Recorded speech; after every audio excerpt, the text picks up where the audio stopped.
Jadi tuh salah satu jalur yang emang kita taksir dari awal. Gue takut kak. Ini barang nggak habis gue. Kita takin. Usuk titik. Aku kalau nggak diusir, nah kan, aku kalau nggak diusir Mas Rian mustahil aku pamitan tuh. Bener kan, sama kan sama yang aku bilang. Mas Dikin resign dari Mahenda ya, Pak, betul. Mas Rian harusnya tetap fokus ke MTI dulu dan fokus konten, lupakan pencalekan. Kalau emang ada kesempatannya kenapa sih? Lagian dia juga nggak begitu fokus kok ke pencalekan.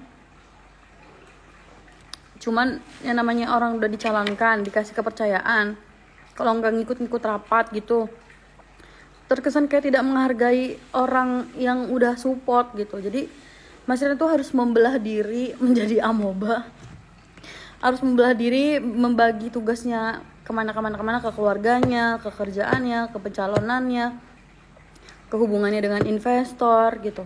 Nah, tugas saya di sini ya udah jaga gawang Mahindra Transport, ngasih support. Nah, Mas Andi juga kalau lagi libur selalu nempel Mas Rian buat supaya apa? Buat supaya Mas Rian tidak merasa sendirian, Mas Rian tidak merasa terpuruk. Itu tugasnya. Mas Marquez ada di sampingnya Mas Rian.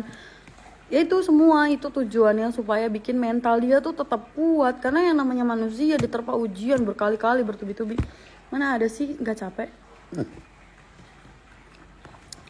Loyalitas mantap Mas Andi. Nah itu gara-gara Bang Andi ngomong begitu, aku pun maksudnya sama. Selama Mas Rian membutuhkan, selama Mas Rian masih percaya sama aku nggak bakalan ninggalin, insya Allah. Karena saya tuh wanita ya, kadang kalau lagi baper, Mas gue resign aja lah gitu. Ya kak. Iya, kalau lagi baper. Justru caleg itu bisa bikin semua beres mbak. Enggak, kalau dia nyalek itu cuman karena dia tuh dipercaya sama orang-orang itu, ya dia jalanin kalau emang ada kepercayaan sambil belajar. Siapa tahu di tahun pemilu berikutnya bisa lebih matang. Kan ini dia jadi tahu nih, oh trik-triknya awalnya kayak gitu. Makanya dia nggak jor-joran tuh di sini. Kayaknya caleg yang enggak pakai apa namanya, tembak-tembak apa sih, serangan fajar begitu, kayak dia doang deh.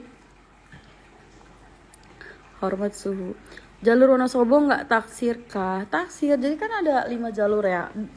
Kalian kalau misalnya emang suka nge-record video aku, kalian tarik deh ke belakang.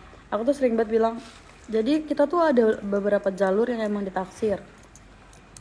Pertama Pekalongan, kedua Purwodadi, ketiga Wonogiri, keempat ya Surabaya Malang, kelima apa gitu, Purwodadi, Pekalongan, Purwodadi, Wonogiri, Surabaya Malang. Itu tuh planning awal pertama kali Mahindra Transport berdiri. Ini gue pakai soplen ya? Siapa? Itu tuh planning awal. Cuma didiriinnya pertama kali di Pekalongan karena Pekalongan tuh BOP-nya paling kecil. Gimana Bu RMA 005? Gak gimana. Intinya dia hanya mencari jalan Niko MTI, semoga tambah maju dan berkembang. Amin ya Allah. Amin. Memulai dari nol, dapat armada juga bukan armada yang baru, yang pasti banyak trouble-nya, yang banyak perbaikannya. Itu tuh 10 kali lipat lebih pusing dibanding ngambil baru, tapi itu kan resiko yang emang harus ditanggung sama Mas Rian gitu kan, atas keputusannya untuk ngambil armada-armada yang bukan baru gitu.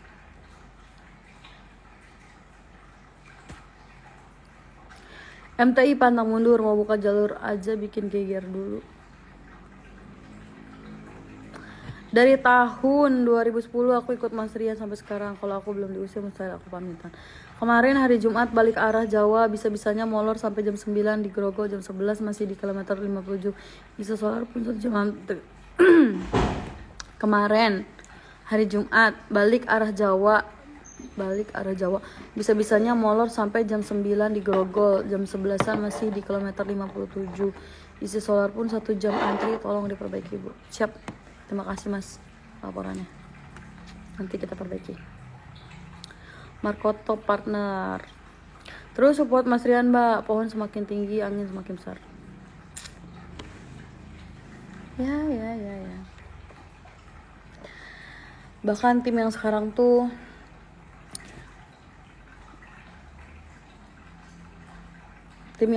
tuh yang operasional ya, yang operasional dan finance gitu.